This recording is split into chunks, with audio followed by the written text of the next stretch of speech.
हनुमान् श्रीपदो वायुपुत्रो रुद्रो नघोजरः अमृत्यवीरवीरश्च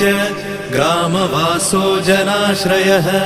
धनदो निर्गुणः शूरो वीरो निधिपतिर्मुनिः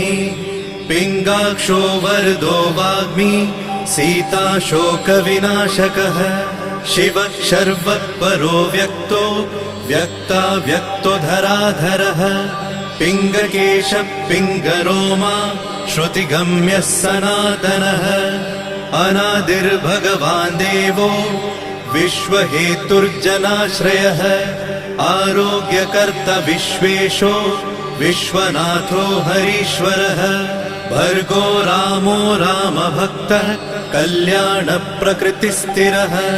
विश्वम्भरो विश्वमूर्तिर्विश्वरूपो